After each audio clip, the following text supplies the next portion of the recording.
When a stock goes up over 100% in just a few months, a lot of analysts are going to come out and start claiming that it's overvalued. And we are seeing that here today with SoFi. So today we are going to take a look at SoFi's sky-high valuation, as well as compare it to some other companies within the banking industry, and finally run some calculations to determine how high really is SoFi's valuation. So if you enjoy this type of content, make sure to drop a like down below and subscribe for more videos like this one. Before we jump into SoFi stock, I want to discuss my position within the company as well as my portfolio right now, because the total value of my YouTube portfolio is sitting at $58,758.67. I currently own shares of Alibaba, Google, Apple, Microsoft, Palantir, PayPal, SoFi, and Visa. I have 200 shares of SoFi within this portfolio, but I also have 100 shares of SoFi in a Robinhood portfolio. This is a very small speculative portfolio that I mess around with, and I do want to disclose that I am selling covered calls in my Robinhood portfolio that could potentially result in me selling SoFi shares. So again, I want to make sure that I'm fully transparent with you guys about where I stand on my position. So covered calls, as you may or may not know, is when you sell an option contract against a position that you hold of at least 100 shares that could potentially result in you selling a portion of those shares or all of those 100 shares if a price target is hit. For me, I sold a covered call at $17.50 and I got about $16 for making that trade. To be even more transparent, you can come on Yahoo Finance and you can basically see the exact contract that I sold. So it was for December 6th, and if you scroll down to the call section, you could see that I sold the $17.50 strike price, which again right now nets around $17. When I sold it, it was about $16. So it's gone up slightly because the stocks ran up a little bit over the course of the day on Friday. However, I personally don't think that it's going to hit this strike price by the end of next week. So likely I'm not expecting to sell my shares, but obviously there is a chance and I want to make sure you guys are aware of that. Obviously, if I end up selling those 100 shares in the Robinhood portfolio, I'll still have these 200 shares here on this YouTube portfolio. And right now I'm up around 175% on this position. With that out of the way, let's talk about SoFi. As I mentioned, in the last 2 months, SoFi has ran up over 115%. And if you were buying from the all-time lows back at the end of 2022, when the stock was hitting $4.30 per share, it's now up over 270%. And it's no surprise when a stock runs up this quickly by this much that there are articles coming out such as this that state that SoFi's sky-high valuation can't be justified by exciting growth. The biggest talking point that I've found across these articles is around SoFi's PE ratios. Right now, according to this article, which was posted on November 28th, SoFi's non-GAAP trailing 12-month PE ratio is sitting at 114.4. This is compared to a sector median of 13.7, and they have their forward PE ratio currently sitting at 134.6. If you're a longtime viewer of the channel, you know that at the end of each video, I say make sure you do your own research. That is because it is very important to understand where these numbers are coming from and understand what exactly affects them. Because if SoFi were to make a huge move in its price, either down or up, that is going to have a drastic impact on their PE ratio. Same thing with where you pull your earnings estimates from. So right now, we can compare the numbers in this article to what's on Yahoo Finance. And right now, Yahoo Finance has them at a trailing PE ratio of 136, but a forward PE ratio that's much lower than in the article of 81.97. And if we want to go one step further, we can take a look at Yahoo Finance earnings estimates. Right now, there are 5 analysts covering this stock, and they have an average EPS estimate of 24 cents, a low estimate of 20 cents, and a high estimate of 28 cents. So with those numbers, we can do a little bit of math. SoFi is currently trading at a stock price of $16.41. We have the EPS estimates over here on the left, and if we take this price, divide it by these earnings estimates, we can get forward PE ratios. So for the average EPS estimate for 2025, we get a forward PE ratio of 68. For the low estimate, we get a forward PE of 82, and for the high estimate, it's sitting at 58. These PE ratios are still quite high, but not as high as this article alludes to, with a forward PE ratio of 134.6. I do also want to draw your attention to the comparison that they're making here, because they throw out a couple high percentages. They have 890% above the sector median and 733% above the sector median. Right now, they're claiming that the trailing 12-month PE PE ratio for the sector is sitting around 13.7. This is probably somewhat accurate, but I think it's important to draw comparisons between some of these companies within the banking sector and SoFi. Let's start by looking at the largest bank in the world, JP Morgan Chase. JP Morgan Chase since October is up around 21% in just a couple of months for a company that has a market cap of almost $1 trillion. That is a massive move up. Right now, JP Morgan has a trailing PE ratio of 13.88 and a forward PE ratio of 14.9. If we compare this to the average EPS estimate for SoFi, which results in a valuation of around 68, that means that SoFi is trading at a 4.5 times richer valuation than JP Morgan. But it's important to keep in mind what exactly determines valuation, and that is growth. Growth determines what investors are willing to pay for a company. And right now, JP Morgan for the trailing 12-month basis is growing their revenue by about 12.9%. When we compare that to SoFi, currently they are growing their trailing 12-month revenue by 30.65%. That is only about 2.4 times greater than JP Morgan's growth. Remember, we mentioned that JP Morgan is valued at 4.5 times less than SoFi. What that would ultimately equate to is SoFi needing a growth rate of around 50 to 60% for their trailing 12-month revenue. And they were just doing that back at the end of 2023. So it's not unreasonable to think that SoFi could get back to those growth rates here in the next couple of quarters. And this trend really continues across the banking sector. Bank of America also up around 21% in the last couple of months. Their trailing PE ratio is sitting at a 17.21 with a forward PE ratio of 12.95. However, their revenue growth is only 10.04% over the last 12 months. One company that's probably most commonly compared to SoFi is Ally Financial. Since October, they're up only 15%. Their trailing PE ratio is currently sitting at a 15.99, while their forward PE ratio is sitting at an 8.88. But that low forward valuation makes a lot of sense when you look at their top line growth, because right now their trailing 12-month revenue is only growing by about 4%. So yes, valuation can be concerning. However, companies are able to outgrow this, and they do speak to this in this article because they're saying that current valuations are sitting around 119.4 in 2024. However, by 2027, based off the current price, it's being priced around 25.3 times its earnings. And that is based off an earnings expected growth of around 60% over the next couple of years. And this is where we can start running some math. What I have done here is I have laid out their net income and their shares outstanding and projected those over the next few years. Right now, their shares outstanding, I left it consistent over the next few years, only starting to decrease in 2027, because I do think that over time, as SoFi starts piling up more cash and being more and more profitable, they are obviously going to spend money either on dividends or buybacks. And I think it's a lot more likely that they spend that money on buybacks. I just think it's a few years out, maybe 2027, maybe 2026, but definitely by 2030, I do see them initiating some buybacks. Their net income, I currently based off their most recent quarter, so the third quarter of 2024. And as of the third quarter, they had a trailing 12-month net income of $214 million.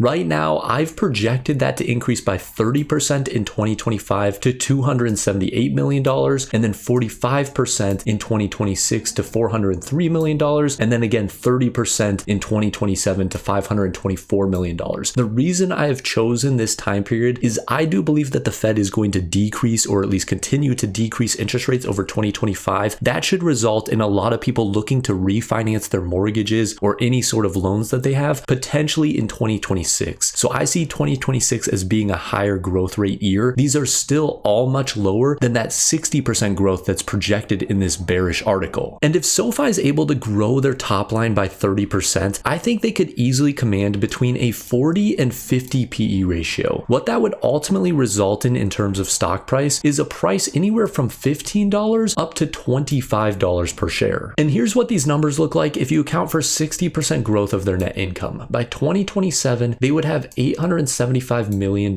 I do have their shares outstanding decreasing slightly that year. That would result in an EPS of around 84 cents per share. And on a forward PE ratio basis, if they were to trade at a 20 forward PE, that would put their price at around $16.70 in 2026, all the way up to potentially $41.75 if they were to trade at a forward P ratio of 50. Ultimately, I have no clue what's going to happen for SoFi. Even Anthony Noto, the CEO of SoFi, does not know what is going to happen over the next couple of years. The Fed could step in, they could lower rates by a massive amount, and that could drive a ton of business to SoFi. We could also see a reverse in this. We could see inflation shoot up and potentially the Fed actually look to increase rates, and that could have an impact on SoFi. Nobody really knows what's going to happen. That's why it is so important to run these calculations on your own based off your own estimates and not just rely on some random guy on YouTube. And especially don't rely on AI to make your stock predictions. I do like looking at these though. So OpenAI's ChatGPT is currently predicting that SoFi could hit $19 to $21 by the end of this year. So as you saw at the start of this video, I am selling some covered calls against a small portion of my position in SoFi. I think that I'll probably continue doing this. Ultimately, if I don't get exercised on the 1750 strike price, I'll probably sell it again here in a week and just continue doing that as the stock potentially pushes up a little bit more over time. Right now, I'm comfortable with my gains on SoFi and I'm happy with the position that I've built out. I'm not really looking to buy in much more just because of how much the stock has ran up most recently, but you never know. You know, things could change, and ultimately SoFi, I think right now it's at a reasonable valuation. I don't think that it's really that overvalued as much as you would think from all these articles that you're seeing. But again,